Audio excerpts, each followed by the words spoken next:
When my net worth was appraised at $20 million, my son texted me that very same afternoon. "Mom, family dinner at 7 o'clock in the evening. We need to talk. Urgent." I stared at that message for several minutes. Julian.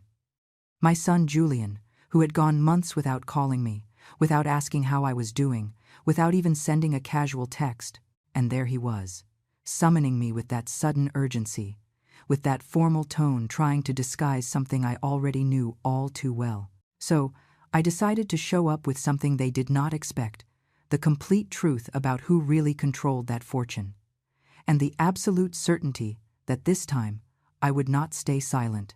But to understand how I arrived at that moment, I need to go back 3 months, to the night of my 60th birthday, the night that marked the end of an illusion I had held on to for far too many years. I prepared that party with a care that now embarrasses me to remember. I bought the food they liked, not what I preferred. I decorated the living room with fresh flowers. I used the fine china, the set I kept for special occasions. I did my hair. I put on a dress I had bought especially for that night. 60 years. A major milestone, I thought. My children would come, they would bring their spouses. Maybe there would be laughter, hugs, photographs. Maybe for one night, I would feel like I was still important to them. The table was ready at 6 o'clock in the evening. I had told them we would start at 7. I put on soft jazz. I lit the candles. I checked everything twice. Everything had to be perfect. 7 o'clock at night. No one. 7:30. The phone remained silent. 8 o'clock at night. The food was starting to get cold. 9 o'clock at night. The candles were burning down slowly, just like my hope. I called Julian. He did not answer. I texted him. Nothing. I tried Samantha, my daughter. The phone rang and rang until it went to voicemail. I left a message trying to sound casual, asking if they were running late. They never replied.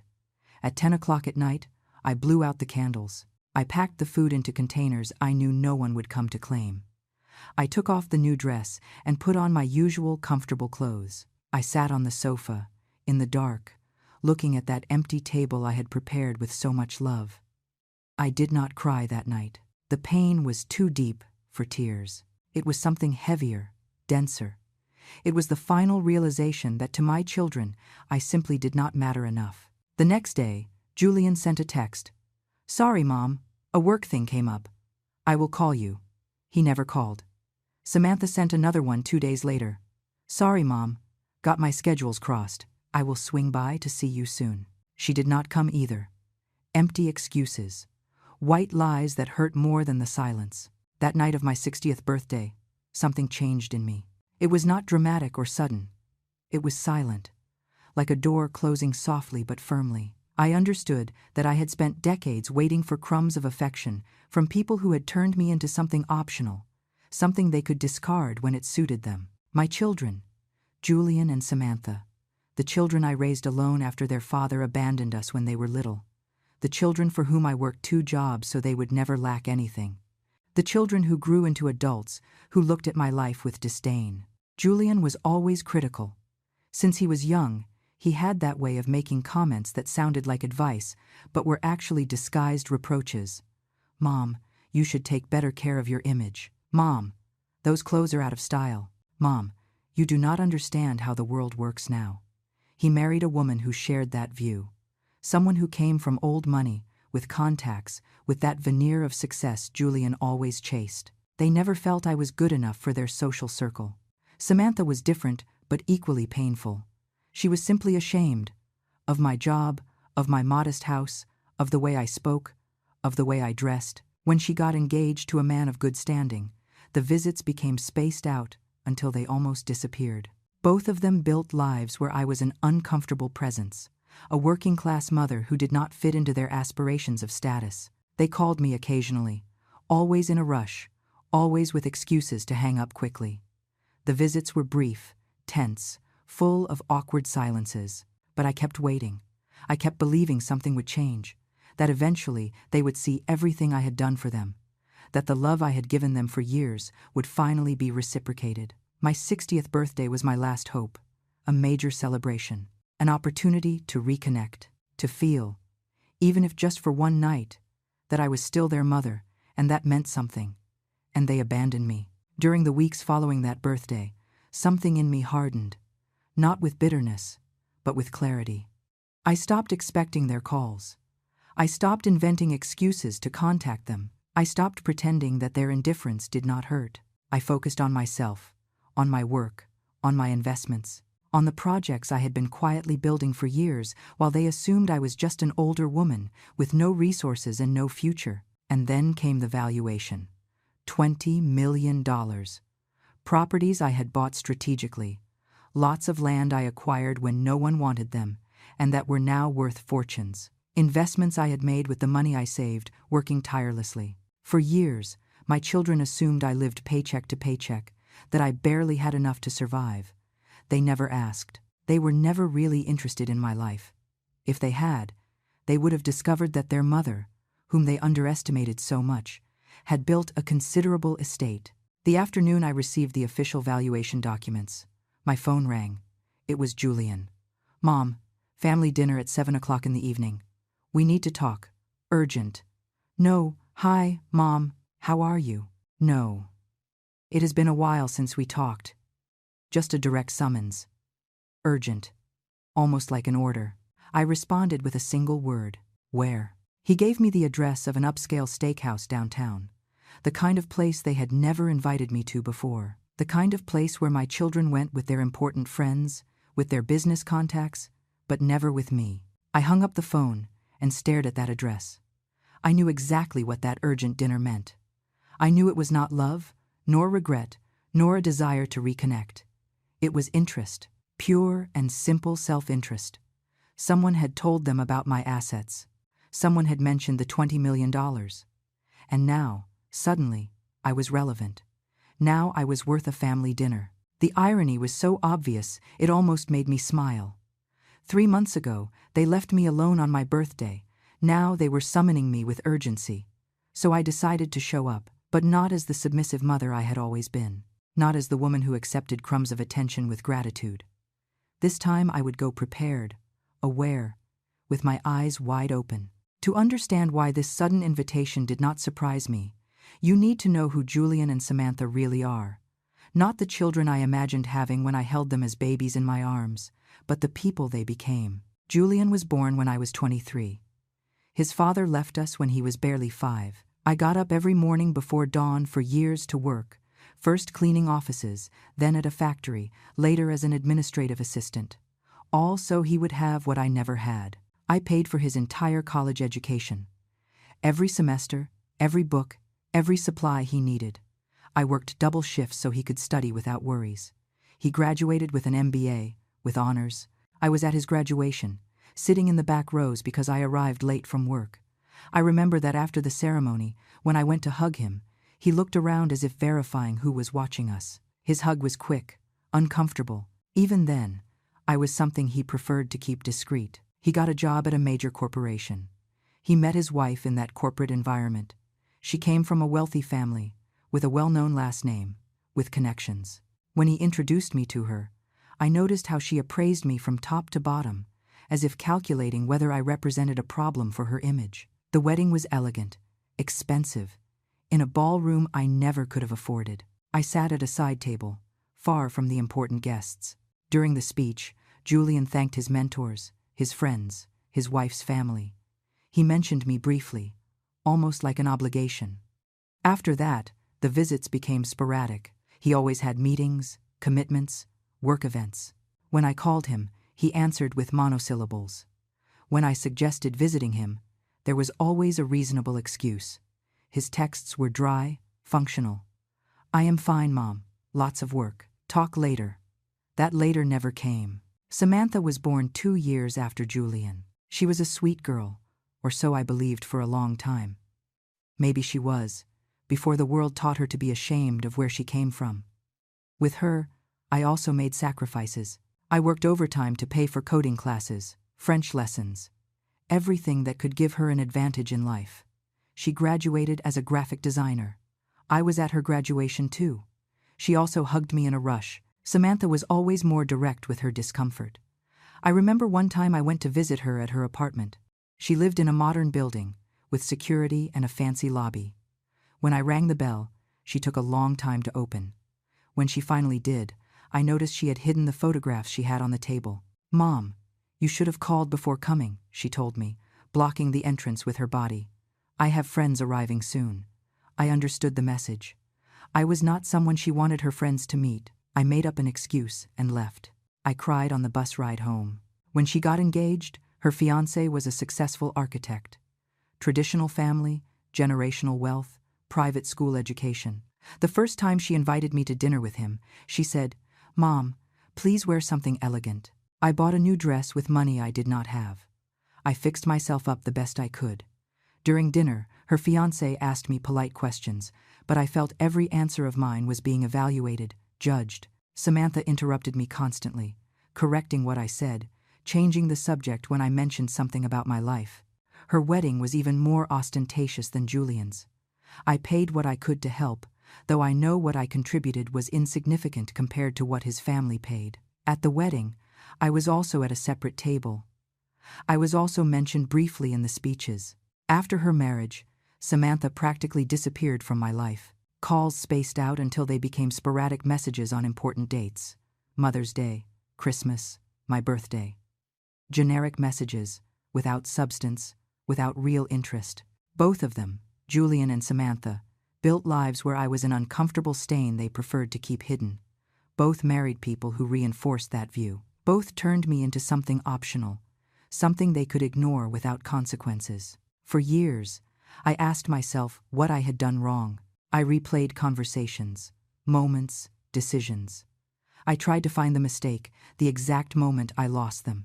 I blamed myself for not being enough, for not being able to give them more, for being too simple for their sophisticated lives. I called, and they did not answer. I sent messages, and they replied days later with short answers. I invited them, and they had prior commitments. I asked about their lives, and they gave me vague answers. But I kept trying, because they were my children, because I had dedicated my entire life to them, because a mother's love, I had been taught, was unconditional and unbreakable, until my 60th birthday arrived, until they left me alone with a table full of food and a heart full of broken hopes, until I understood that unconditional love does not mean accepting being treated as if you do not matter. The weeks after that birthday brought brutal clarity. I stopped calling them. I stopped sending messages asking how they were. I stopped trying to keep alive a relationship that only I was feeding. And a curious thing happened. They did not notice the difference. My silence did not generate worried calls or messages asking if I was okay. Simply, nothing changed. Because my presence or absence in their lives was irrelevant. I focused on what I had always done well: working, planning, building. For years, while they assumed I lived on a shoestring budget, I had been investing every extra penny I earned. Small properties in areas I knew would develop, cheap lots that appreciated over time, modest but consistent investments. I never mentioned it because they never asked. They assumed their mother was a simple woman, with a simple life, with limited resources. That narrative suited them because it freed them from any obligation. If Mom barely has enough to live, there is no need to worry about helping her or including her in expensive plans. But the reality was very different. I had built, silently, patiently, a considerable estate, not out of ambition, but out of survival. Because I knew that someday I would be completely alone and would need to secure my future. The valuation of $20 million was not a surprise to me. I had tracked the value of my properties. I knew how my investments had appreciated, but seeing it officially documented, certified by professionals, gave it a different weight. And apparently, that information reached the wrong ears. Or the right ones, depending on how you look at it. 3 months after ignoring my birthday, 3 months of almost total silence, Julian texted me, summoning me to an urgent family dinner. It was not hard to connect the dots. Someone had told them, maybe a mutual acquaintance, maybe a bank employee, maybe some neighbor who saw movement at my properties. Somehow, the news that their mother had $20 million had reached my children, and suddenly, I was urgent. Suddenly, a family dinner at an upscale restaurant was worth the effort. Suddenly, they needed to talk to me. The hypocrisy was so obvious it was almost comical. 3 months ago, I was not worth a 5-minute call to wish me happy birthday. Now I merited an urgent meeting. I looked at the address of the restaurant Julian had sent me. It was an expensive place, the kind they frequented with their social circles. They had never invited me there before. I had never been presentable enough for those spaces. But now I was. Now that there was money involved, I thought about not going. I thought about ignoring the message like they ignored my birthday. I thought about blocking their numbers and going on with my life without them. It would have been justified, even healthy. But there was something I needed to do, something I needed to say. For decades I had stayed silent. I had accepted. I had endured. I had let them treat me as something disposable without ever really confronting them. This time would be different. This time, I would not go as the hopeful mother looking for crumbs of affection. I would go as the woman who finally understood her own value. The woman who no longer needed validation from children who never knew how to value her. I replied to Julian's message with a single word. Where? He sent me the address immediately. I could almost feel his relief that I had accepted. The days leading up to that dinner passed with a strange slowness. Every morning, I woke up thinking about what I would say, how I would act, what I really expected from that encounter. I knew it would not be a genuine reunion. I knew there was a hidden agenda behind that urgent summons. Julian sent me a second message 2 days before the dinner. Mom, Samantha will be coming too. It will be good for us all to be together. The wording was careful, almost rehearsed. As if he had thought out every word to sound casual but convincing. Samantha texted me a few hours later. Mom, so glad you accepted. It has been so long since we hung out. The fake tone was almost insulting. Since we hung out, as if the absence had been mutual, as if I had also chosen the distance. I did not reply to either message. I simply read them and continued with my routine. But inside, something was changing. A cold clarity was settling in my chest, replacing the sadness I had carried for months. I called Sadie, my trusted accountant. She had handled my investments for years. She had witnessed how I built my wealth from scratch. She was a young but brilliant woman, with a business sense I deeply admired. Sadie, I need you to investigate something for me, I told her when she answered. I want to know exactly what the financial situation of my children is. Both of them. Everything you can find out legally. There was a pause on the other end of the line. Is everything okay, Eleanor? It will be soon, I replied. Just do it with discretion. Sadie was efficient. 2 days later, she sent me a detailed report by certified mail. I opened it in the privacy of my living room, with a cup of coffee that went cold while I read page after page. Julian was in trouble. Serious trouble. He had invested in an import business with 2 partners. The business had collapsed 6 months ago. Debts to suppliers, to banks, to private investors. He was on the verge of a lawsuit. The figures were alarming. He owed close to $3 million. Samantha was no better. She and her husband had bought a commercial property to open a design studio. They had taken out loans using their house as collateral. The studio did not thrive. Payments were behind. The bank was threatening to foreclose on the mortgage. I calculated they needed at least $2 million to save their assets. $5 million between the 2 of them. 5 million reasons to urgently summon me to a family dinner. I closed the report and leaned back on the sofa. I did not feel satisfaction discovering their problems. I felt something more complex. A mixture of sadness for the fact that they only sought me out in their desperation and determination not to let them use me. For years I had dreamed of them needing me. Of them calling me, of them asking for my advice, of them valuing my presence. But not like this. Not only when there was money involved, not after years of negligence and an abandoned birthday that still hurt every time I remembered it. The morning of the dinner I got up early. I took a long bath. I got ready calmly. I chose simple but dignified clothes. A dark, simple dress that made me feel comfortable. Nothing flashy. Nothing that looked like an attempt to impress. I no longer needed to impress anyone. I looked at myself in the mirror before leaving. 60 years looked back at me, wrinkles that told stories of hard work, of sleepless nights, of worries for children who never returned that care. But I also saw something new in my eyes. Firmness. I called Sadie again. I need you to be available tonight. I will possibly call you to come to a location. I will send you the address. Are you going to need the documents? She asked, understanding without me having to explain much. All of them, I replied, especially the ones related to the properties in the downtown commercial district. There was a significant silence. Sadie knew exactly which properties I was talking about. Understood. I will be ready. I left my house at 6 in the evening. Dinner was at 7, but I wanted to arrive early. I wanted to have a few minutes to observe the place, to prepare myself mentally, to settle that new determination I had been cultivating. The restaurant was in an exclusive part of the city, elegant facade, large windows, valet parking. The kind of place where every dish cost what I earned in a day when my children were small. The kind of place they went to regularly, but where they had never invited me. I walked in without hesitating. The host received me with a professional smile. Good evening, ma'am. Do you have a reservation? Eleanor, I said simply. He consulted his list and nodded. Of course, your family has not arrived yet. Would you like to wait at the table or at the bar? At the table. He guided me through the restaurant. It was exactly as I imagined. Elegant without warmth, expensive without soul. Tables separated by calculated distances to provide privacy. Dim lighting that made everything look more sophisticated than it probably was. The table was in a discreet corner, private but not hidden. Perfect for a conversation they did not want others to hear, but where they would not feel watched either. I sat facing the entrance. I wanted to see them arrive.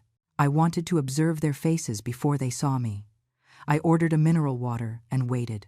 They arrived together at 7 o'clock sharp. Julian and his wife, Samantha and her husband. The four of them walked in with that confidence that money gives, or at least the illusion of having it. Expensive clothes, elegant accessories, that way of moving that speaks of privilege. I saw them before they saw me. Julian looked thinner, with dark circles under his eyes that his expensive haircut could not hide. Samantha had that tense smile of someone pretending everything is fine.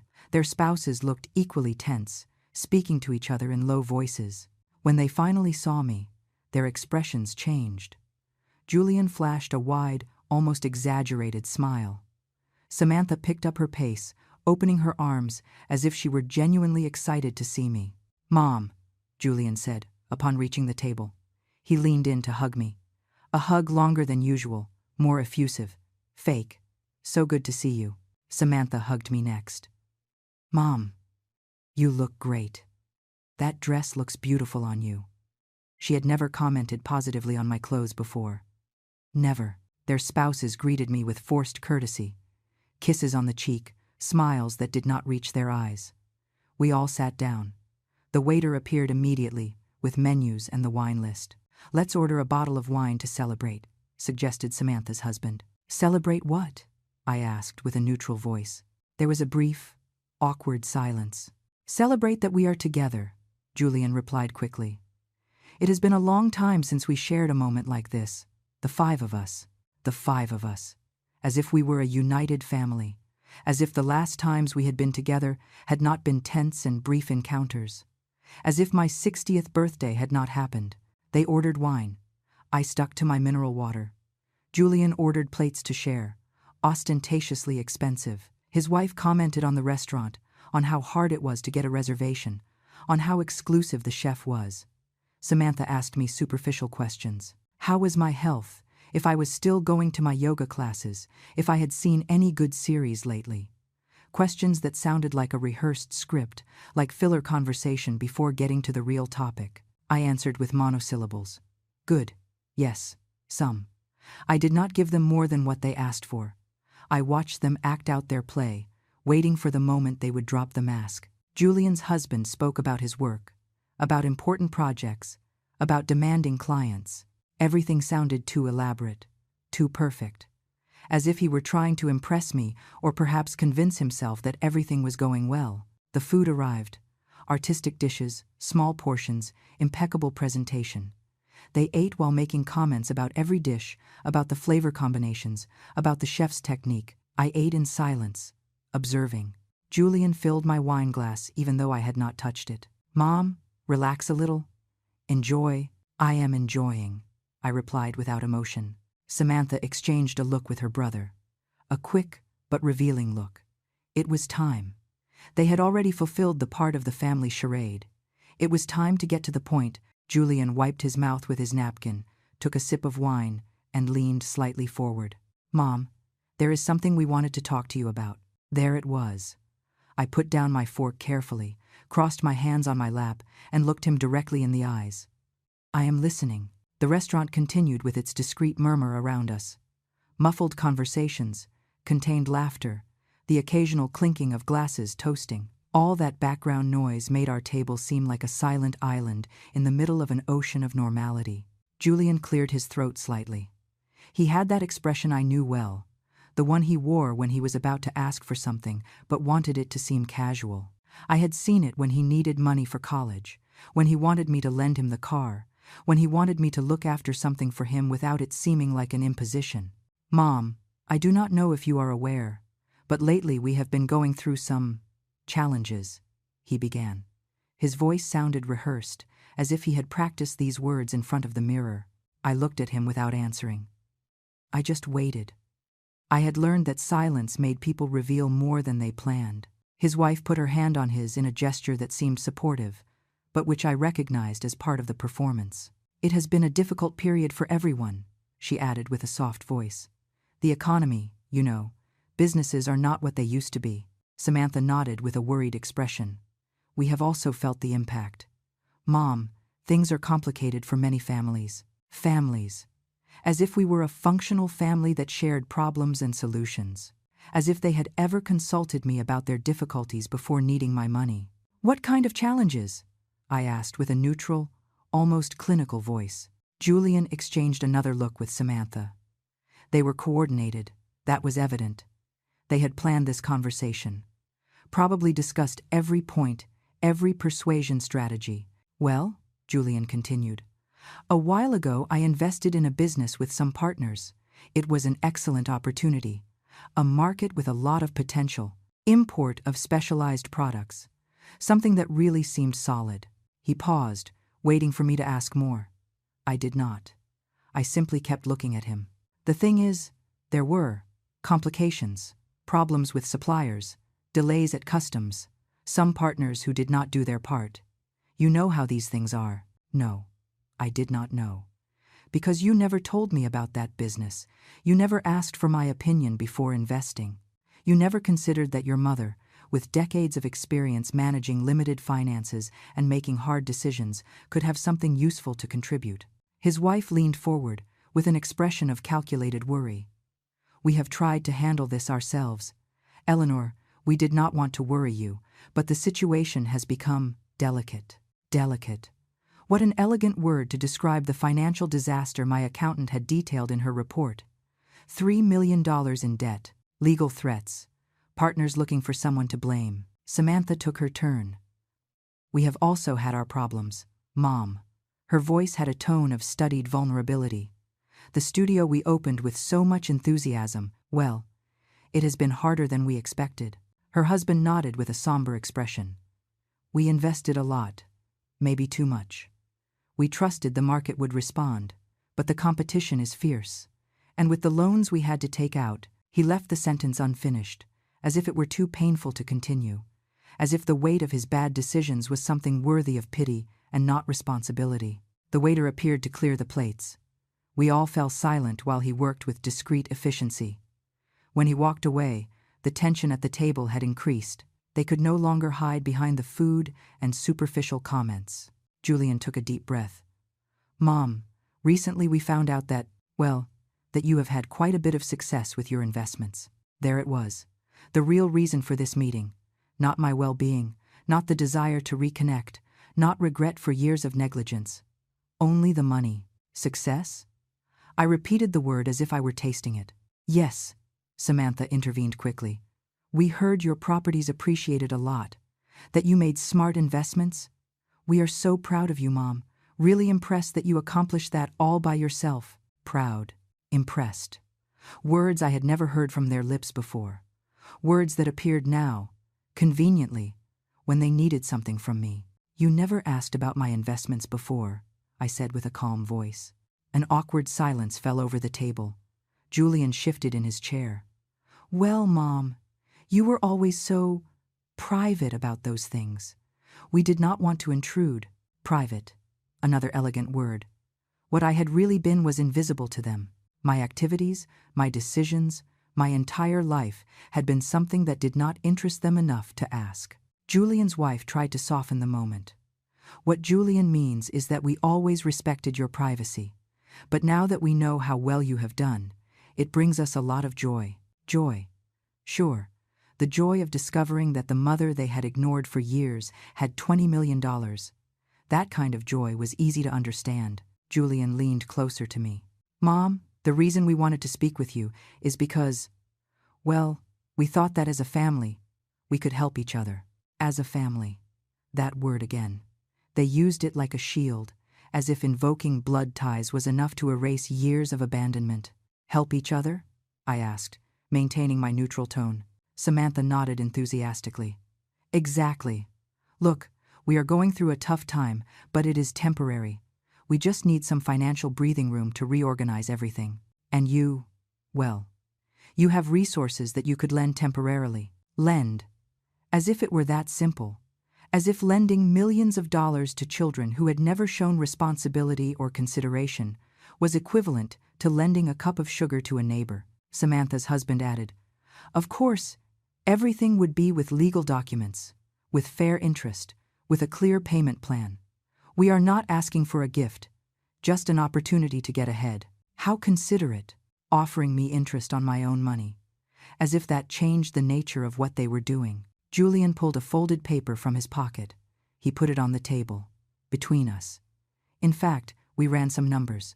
Between the two of us, we would need around $5 million to resolve our situations. $5 million. They said it as if it were a reasonable figure, as if asking your mother for $5 million after years of ignoring her was something perfectly normal. We know it is a lot, his wife continued quickly. But for someone with an estate of $20 million, it is barely a quarter. And like we said, it would be temporary. In 2 or 3 years, we would pay it all back. They had a whole presentation prepared. They had done calculations, projections, plans. They had invested more time planning how to ask me for money than they had invested in our relationship for years. Mom. Samantha took my hand across the table. Her fingers were cold. Her grip was soft, but insistent. I know we have been distant. I know we have not been the best children. But family is family, and in hard times, family supports each other. Family supports each other. Where was that philosophy when I turned 60 and they left me alone with a table full of food that no one came to share? Where was that family support when I spent Christmas alone because they had more important plans? Julian's husband added, Besides, think of it as an investment. When our businesses recover, and they will, this will be beneficial for everyone. You could even get more involved in our lives, in our companies. It would be a way to be closer. There was the final lure, the promise of closeness, of inclusion, of finally being part of their lives. Everything I had wished for years, now offered as an incentive for me to open my wallet. Julian unfolded the paper he had placed on the table. It was numbers, projections, a breakdown of how they would use the money and how they would pay it back.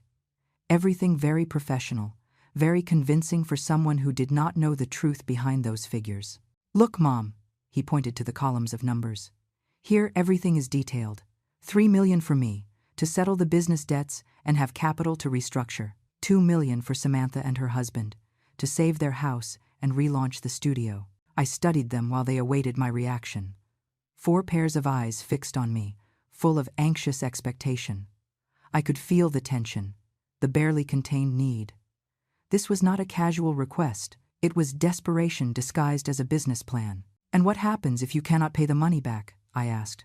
My question hung in the air like a drop of ink in clear water, expanding, tainting everything around it. I saw how their expressions changed subtly. The studied confidence cracked just for a second before they composed it again. Julian forced a laugh. Mom, that is a very pessimistic question. Of course we will be able to pay you back. We have a solid plan. Plans do not always work, I replied calmly. You yourselves just admitted that your businesses failed despite having plans that seemed solid. The silence that followed was different. It was no longer the expectant silence of someone waiting for a favorable answer. It was the uncomfortable silence of someone who did not expect to be questioned. Julian's wife cleared her throat. Eleanor, I understand your concern. But this time is different. We have learned from our mistakes. We know exactly what went wrong and how to fix it. Besides, Samantha added, with a soft but urgent voice, we are not asking for a gift, Mom. It is a loan. With legal documents, like we told you. You would be protected. Protected. What an interesting word. As if a document could protect me from the pain of being used by my own children. As if a contract could compensate for years of neglect. Samantha's husband leaned forward, adopting a more serious, business-like tone. Look, Eleanor, I know this seems like a lot, but let's think about this rationally. You have $20 million. $5 million is 25%. You would still have $15 million left for yourself. It is more than enough to live comfortably for the rest of your life. I stared at him. This man who barely knew me, who had been in my life only through Samantha, who had never shown the slightest interest in me as a person, was now telling me how much money was enough for me. And how do you know how much is enough for me? I asked with a dangerously quiet voice. He blinked, surprised by the question. Well, what I mean is that $5 million would not leave you in financial trouble. You would still be a very wealthy woman, Julian intervened quickly. What he is trying to say, Mom, is that this would not affect you significantly. But for us, it would be the difference between losing everything and having a chance to recover. There was the emotional pressure, the contrast between my supposed abundance and their urgent need, as if my obligation as a mother was to sacrifice myself because they did not know how to manage their finances. Tell me about your import business, I said suddenly, looking directly at Julian. What exactly went wrong? The question caught him off guard. He had expected me to accept or reject, not to investigate the details. Well, it was several factors. Give me a specific one, I interrupted. He shifted uncomfortably in his chair. The suppliers. They turned out not to be as reliable as we thought. They sent poor quality merchandise. There were constant delays. And you did not vet the suppliers before signing contracts? Yes, of course we did. But you know how these things are. The information they gave us was misleading. And the partners, I continued. You said some did not do their part. How did you choose your partners? Julian exchanged a quick look with his wife. They were contacts from the business circle. People with good reputations.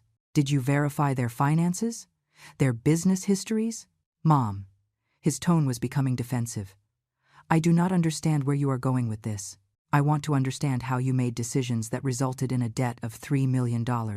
I replied simply. Julian's face tensed up.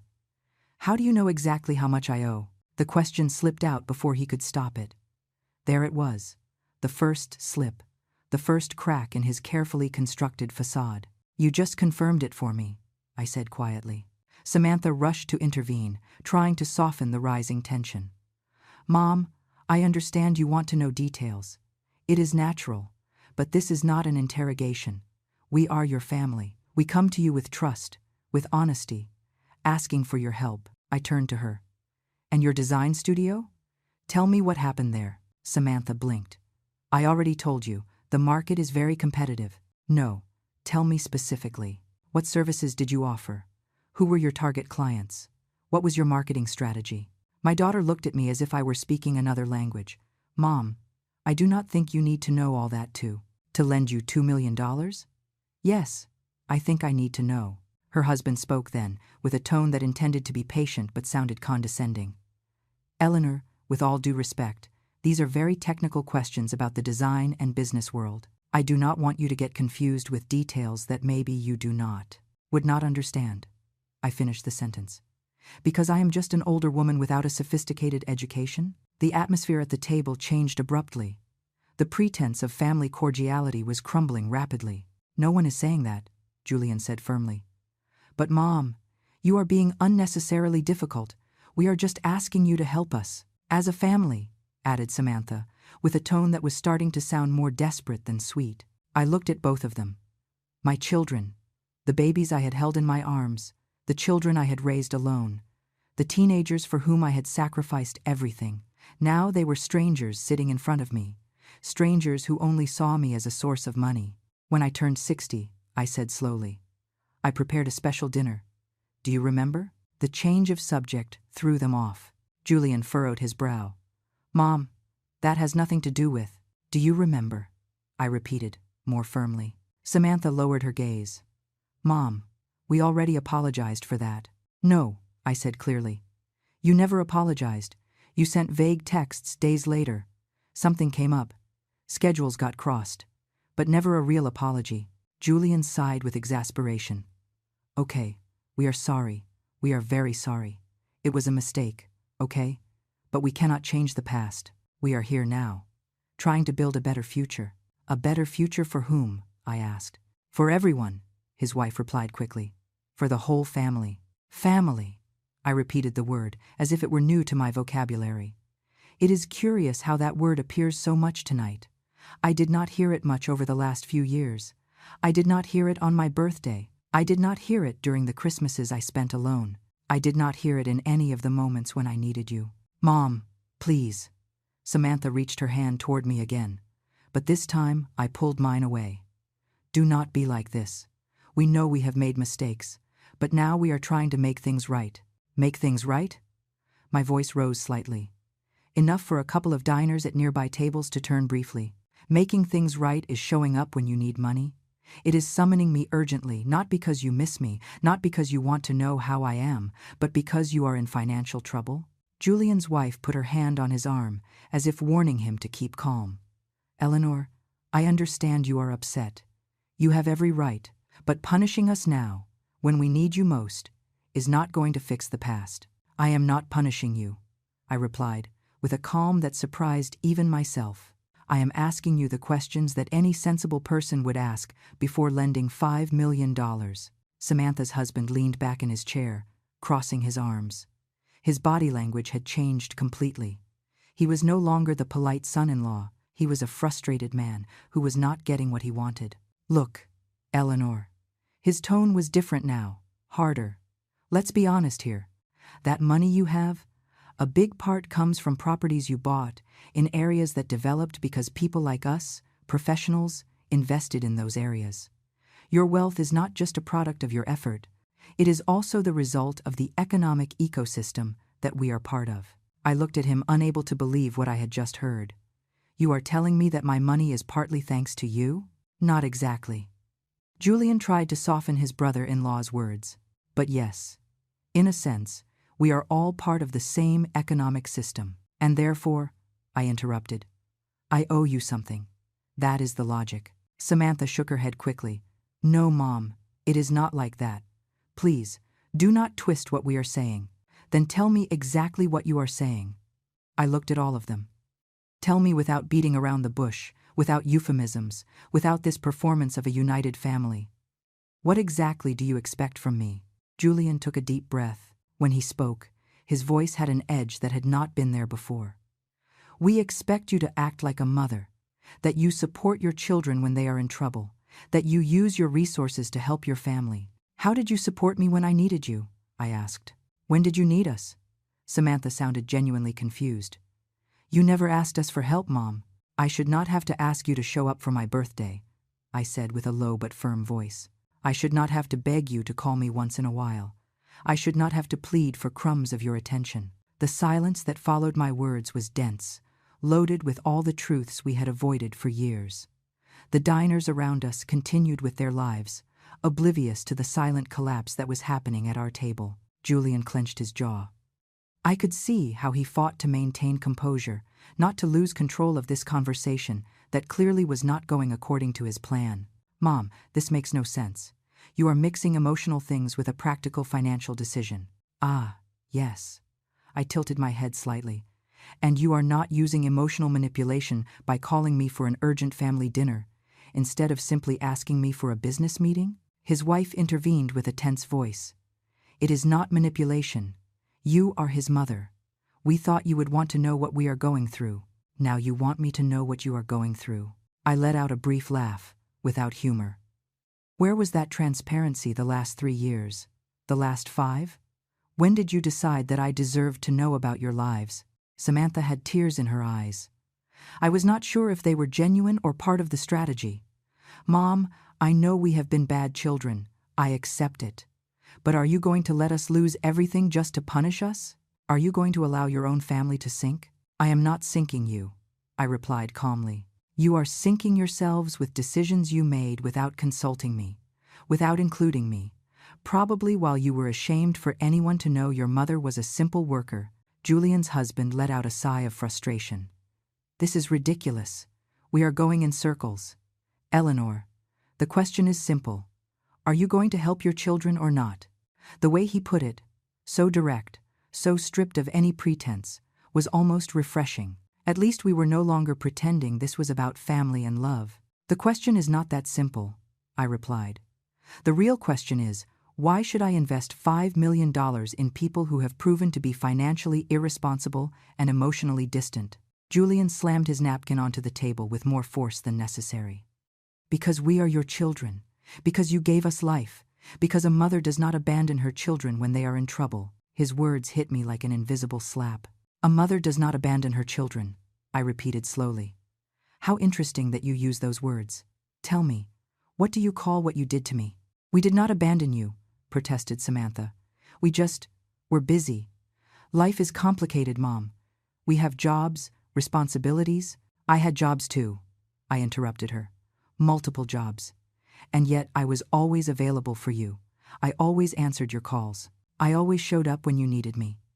Even when you needed me just to watch your things while you traveled or to cook for you when you were too busy to do it yourselves. Julian's wife tried a different approach. Eleanor, I understand your pain, truly, and you are right in everything you say. But think about this. This is your chance to change the dynamic, to be part of their lives in a more meaningful way. If you help them now, they will be grateful. Things could be different. You are telling me I must buy their affection? I asked directly. No, Julian shook his head vehemently. Do not put it like that. What she means is that this could be a new beginning for all of us. A new beginning that costs $5 million. Samantha's husband leaned forward, his patience clearly exhausted. Look, Eleanor, let's be realistic. What are you going to do with $20 million? How much longer are you going to live? 10 years? 15? Do you really need all that money for yourself? The words hung in the air like poison. Samantha went pale. That is not what he meant. I think that is exactly what he meant, I replied with an icy voice. I am old. I probably won't live much longer. Why do I need the money? Better to give it to you now. Julian glared at his brother-in-law before turning to me. Mom, that came out wrong. But you have to admit he has a point. Eventually, that money will be ours anyway. You are our only family. We are your only heirs. There it was. The naked truth, unadorned. They were no longer asking. They were claiming what they considered was already theirs by right. So you are counting on my inheritance? I asked with clinical curiosity, as if I were observing an interesting specimen under a microscope. Do not say it like that, Samantha sounded increasingly desperate. But Mom, be honest. Didn't you always plan to leave us your estate when you are gone? I planned many things, I replied. I also planned that my children would visit me regularly. I planned that they would call me to see how I was. I planned that they would show up on my 60th birthday. Plans change. The implication of my words fell on them like cold water. Julian stiffened. What exactly are you saying? I am saying that none of you should assume anything about my money or my plans for it. His wife leaned forward urgently. Eleanor, please, think this through. If you do not help us, we are going to lose everything. Samantha's house, Julian's business. Years of work are going down the drain. Is that what you want? What do I want? I repeated the question as if I had never asked it to myself. You know, no one has asked me what I want in years.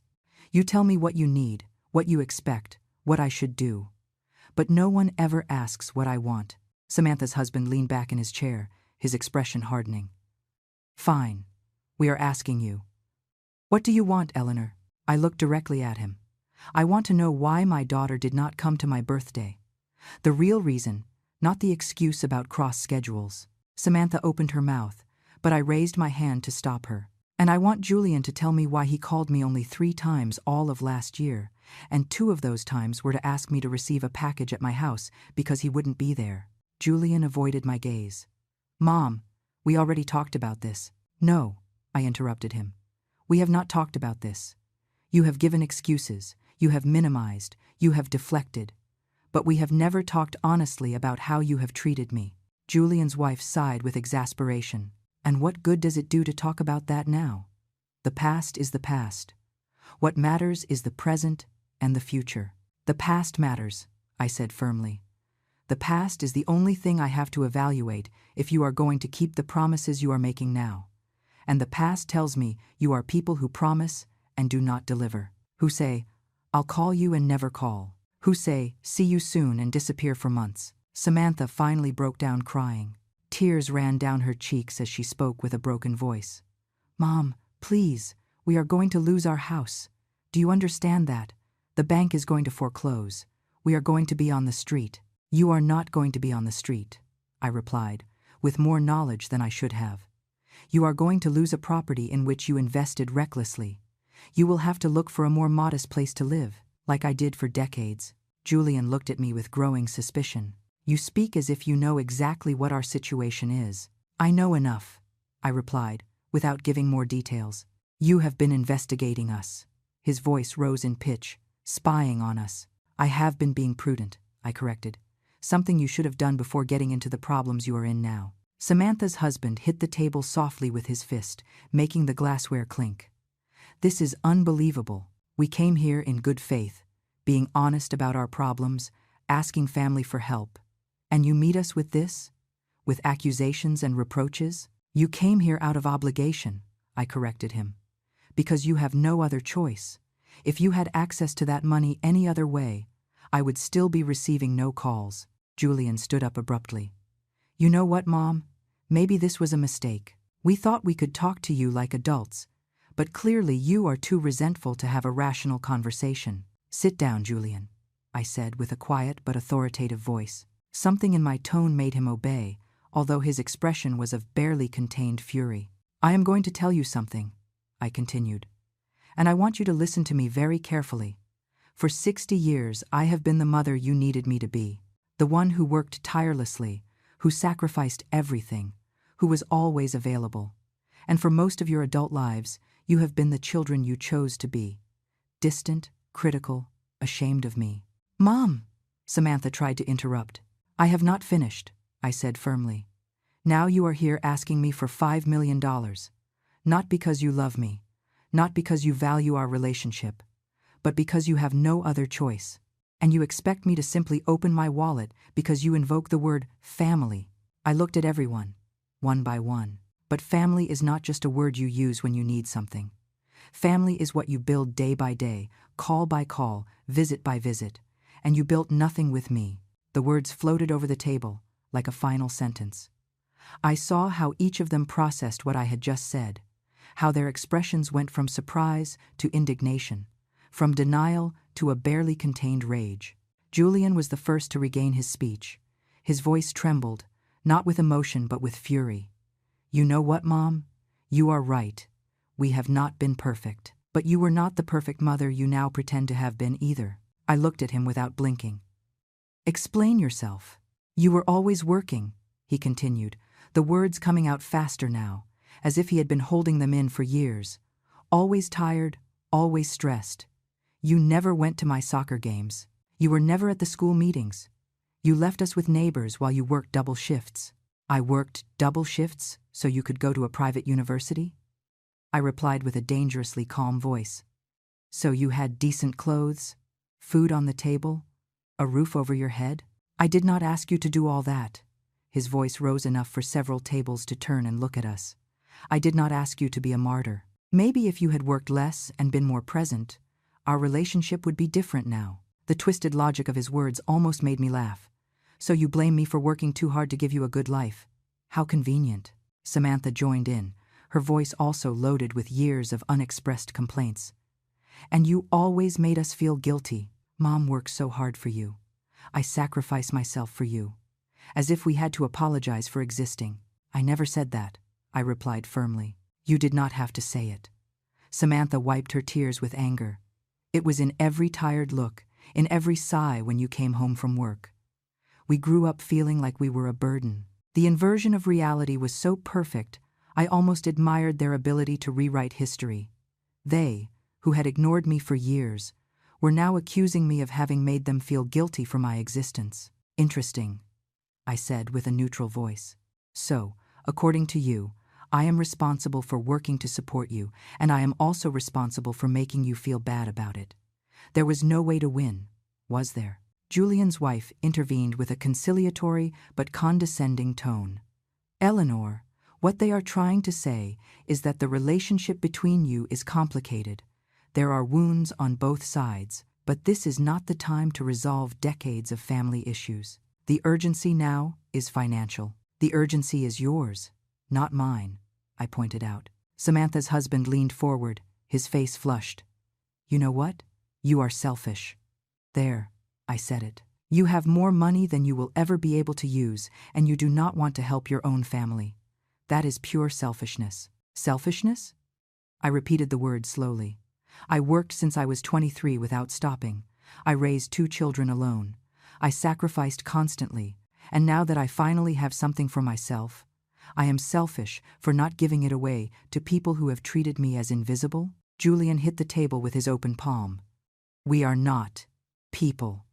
We are your children. Does that mean nothing to you? I stood up slowly. Everyone stayed still, surprised by the movement. I looked at them from above, feeling for the first time in years that I had control of the situation. It means everything to me, I said with a clear and firm voice. That is why it hurts so much. Because you are my children, and yet you chose to treat me as if I did not matter. Because I loved you unconditionally, and you turned that love into something conditional on your convenience. Mom, sit down.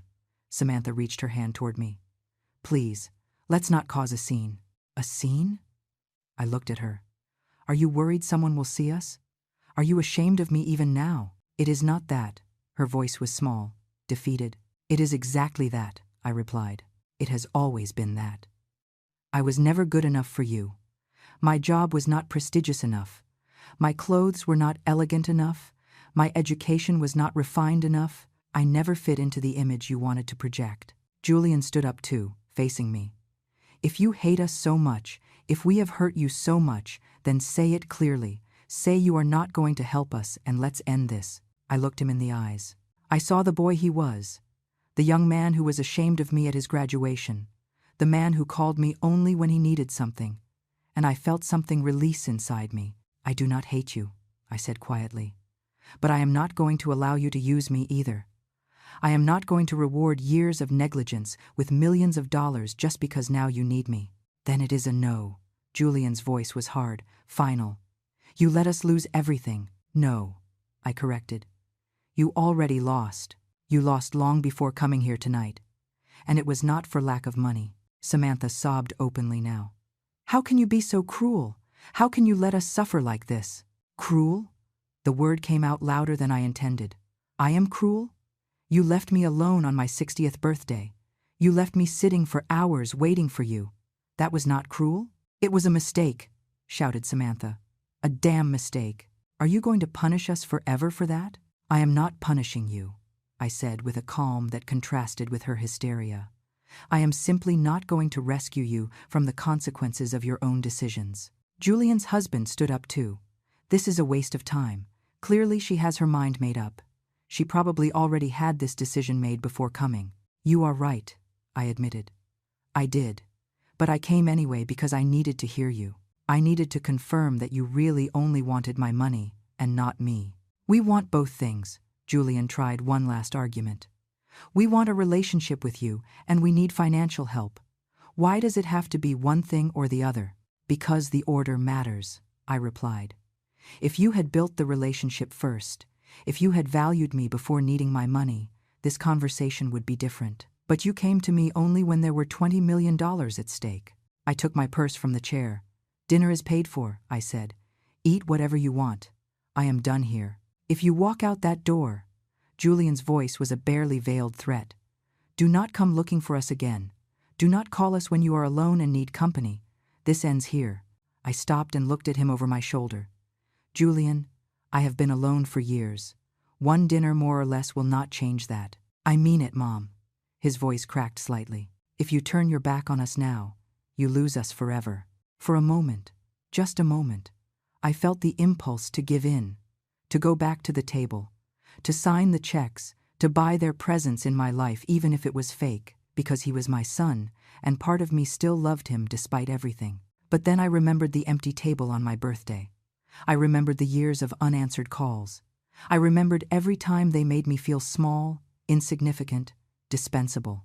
Then you lose me, I said simply. But let me be very clear. It is not you who are losing me. It is I who am finally letting go of the illusion of having children who love me. I turned to leave, but Samantha's voice stopped me one more time. Mom, wait, please. I turned slowly. She was standing, trembling. What if we promise to change? What if we swear things will be different? Would you give us a chance? I looked at her in silence for a long moment. Samantha, how many chances do you think I already gave you? She did not answer. Every time you did not answer my calls and I tried again. Every time you canceled plans and I forgave you. Every time you treated me like a nuisance and I kept opening the door for you. You already had all your chances. And then, with a clarity that surprised myself, I added, but there is something else you need to know. I sat back down in my chair. The movement threw them all off. They had expected me to leave, to run from the confrontation. But I had not finished. The most important part was still missing. Sit down, I said with a quiet but authoritative voice. They hesitated, exchanging confused looks. But one by one, they returned to their seats. The dynamic had changed completely. It was no longer them summoning me. It was I who controlled this conversation. You said you need $5 million between the two of you, I began, looking directly at them. 3 for Julian, 2 for Samantha.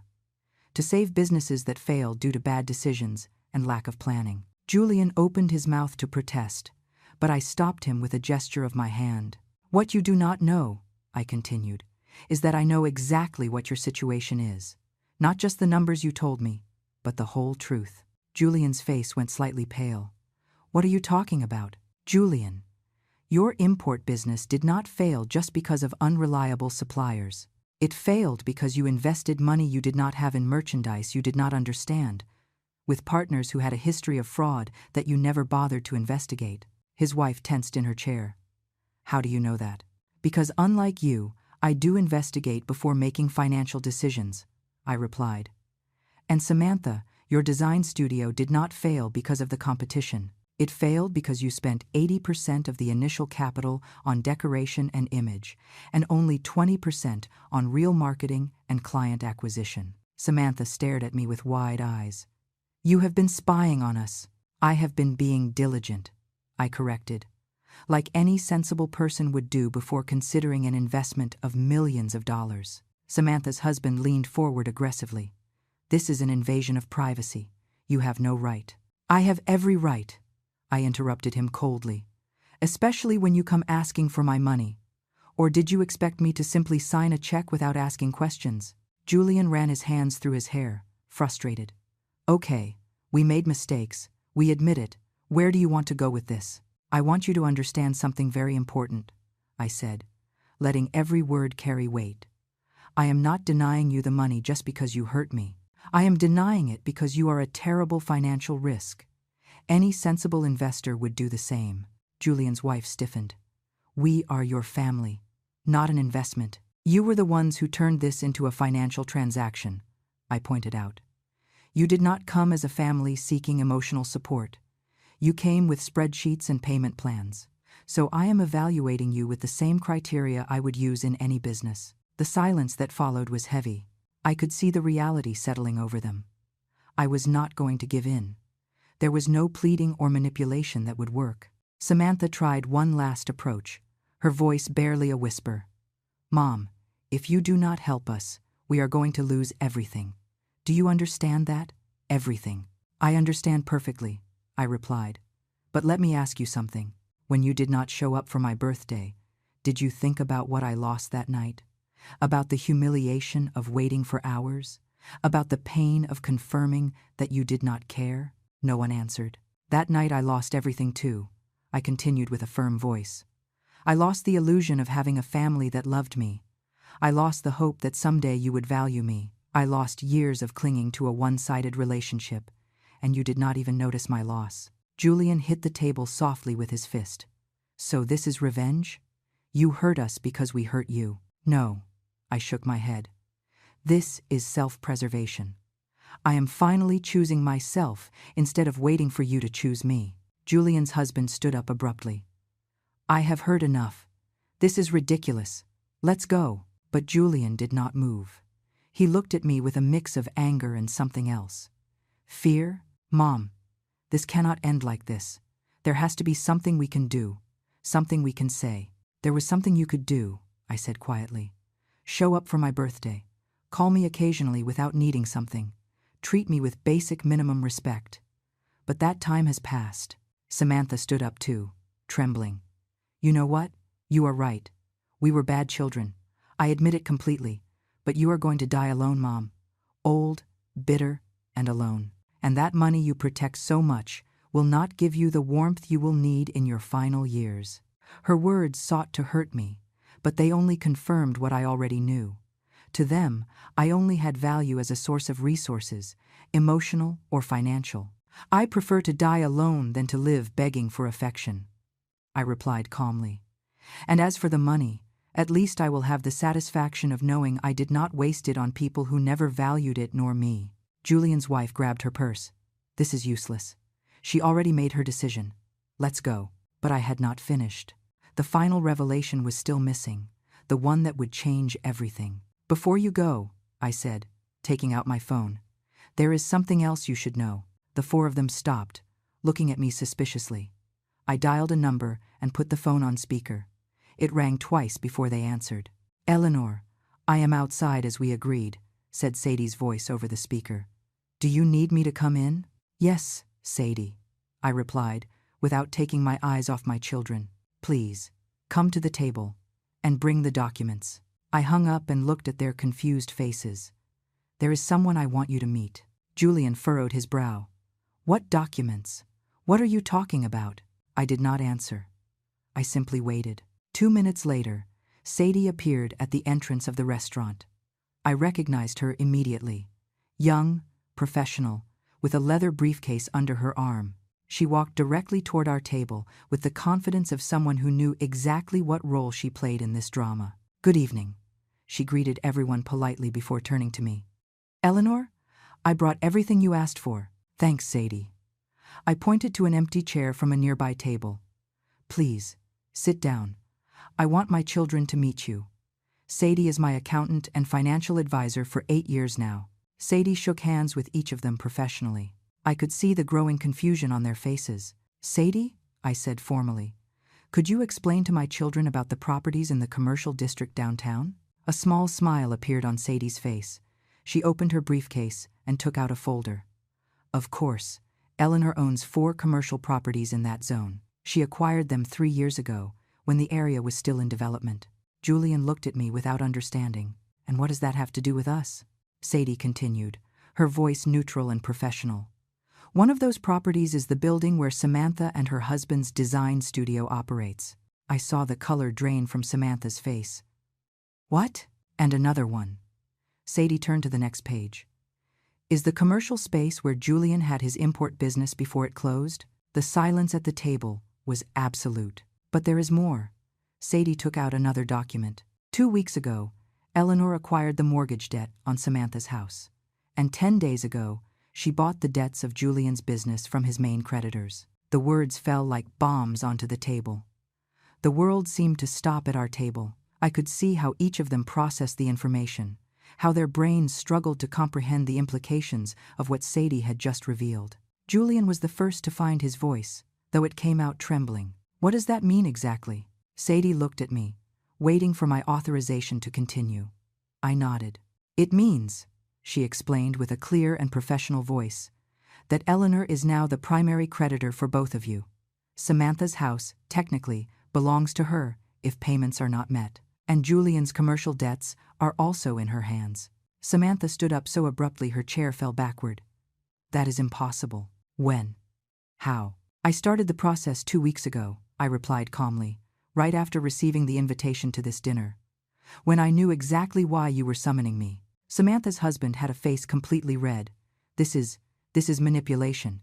You set a trap for us. No, I corrected firmly. You put yourselves in this position with your own decisions. I simply made sure to have control over the situation before coming here. Julian was gripping the edge of the table as if he needed physical support. Why? Why would you do this? Because I needed you to know something, I said, looking them directly in the eyes. I needed you to understand that I am not the weak, powerless woman you always believed I was. I am not just your ignorant mother who cleaned offices. I am a woman who built an empire while you underestimated me. Sadie took more documents from her briefcase. Eleanor has also prepared a proposal.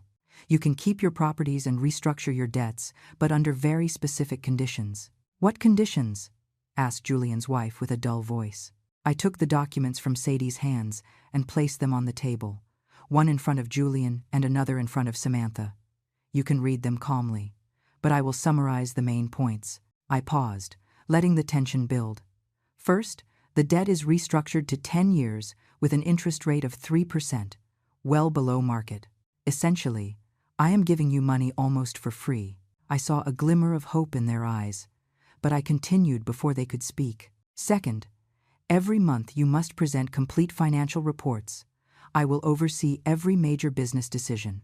No more impulsive investments or irresponsible spending. Julian's husband began to protest, but I stopped him with a look.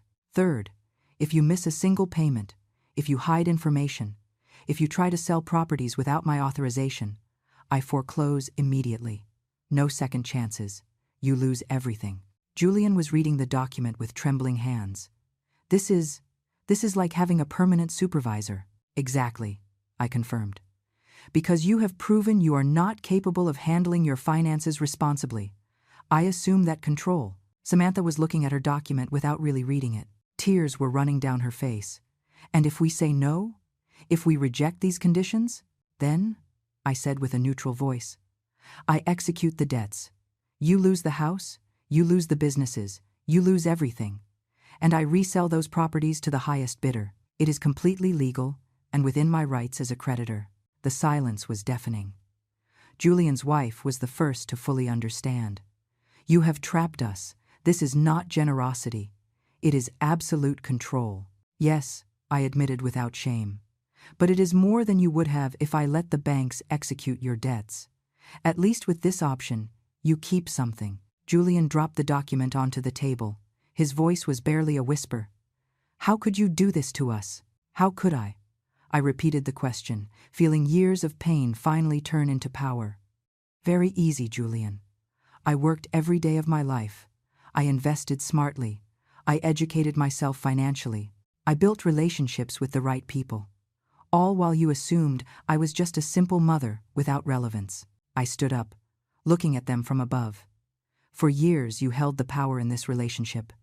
You decided when you called me, when you visited me, when you included me in your lives. Now that power has changed hands. Samantha was sobbing openly. Mom, please. It cannot be like this.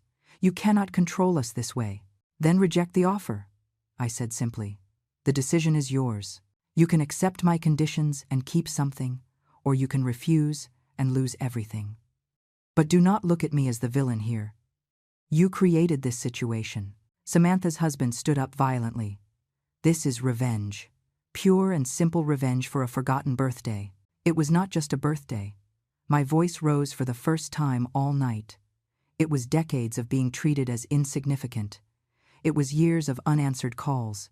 It was a whole lifetime of being the last option. The birthday was simply the moment I finally opened my eyes. Julian stood up too, facing me. If we sign this, what do we really gain? A mother who controls our every move, who constantly reminds us of our mistakes. You gain a chance, I replied. A chance you do not deserve, but that I am giving you anyway. Because despite everything, you are still my children. This is not love, said Samantha between sobs. This is punishment. No, I corrected her with a soft but firm voice. Love is working double shifts to pay for your education. Love is being available whenever you needed me. Love is preparing a birthday party, hoping you would show up. This is not love or punishment. This is justice. Sadie closed her briefcase and stood up. The documents are here. You have 48 hours to decide. After that, the offer expires and we proceed with standard foreclosures. I took my purse again. This time there would be no more interruptions. One last thing, I said before leaving. If you accept these conditions, we will have a relationship, but it will be on my terms. No more ignoring me until you need something. No more treating me like something shameful. Either you treat me with the respect I deserve, or there will be no relationship at all. And if we choose not to have a relationship? Julian's voice was defiant, but I could hear the fear underneath. Then I execute the debts and go on with my life. I replied with a calm that surprised even myself. I have lived without you these last few months. I discovered I can be happy alone. You are not essential to my happiness. But I, apparently, am essential to your financial survival. The truth of those words fell upon them like an unbearable weight. I turned to leave. Sadie walked beside me. This time, none of them tried to stop me. When we reached the entrance of the restaurant, I heard Samantha's voice behind me. Mom, I stopped, but I did not turn around. Will you ever forgive us? The question floated in the air. I could have ignored it. I could have left without answering. But I decided to give them one last truth. I turned halfway, enough for them to see my profile. I do not know if I will forgive you, but I know this. I finally forgave myself for allowing you to treat me like that for so long. And that is the only peace I really need. I walked out of the restaurant into the cool night. Sadie walked beside me in respectful silence. Do you think they will accept? She asked when we reached my car. Probably, I replied. They have no other choice. But that is no longer what is important. Then what is important? I looked at her and smiled. A small but genuine smile. That for the first time in 60 years, I took control of my own life. That I stopped waiting for them to value me and started valuing myself. That I understood that love is not begged for. It is offered or rejected, but never pleaded for. I got into my car and started the engine. As I drove away, I saw through the rearview mirror the illuminated restaurant where my children were still sitting, probably reading those documents, probably finally understanding that their mother was not who they thought she was. I did not feel triumph or joy over their situation, but I did not feel guilt either. I felt something much more valuable, peace. The peace of knowing I had closed a cycle, that I had set boundaries, that I had reclaimed my dignity. I drove home in silence, thinking about the 60th birthday I had spent alone. That night had been the end of something. But tonight was the beginning of something new, the beginning of Eleanor Dallas. Not as the abandoned mother, but as the woman who finally chose herself. And that, I discovered as the city lights passed by my window, was more than enough.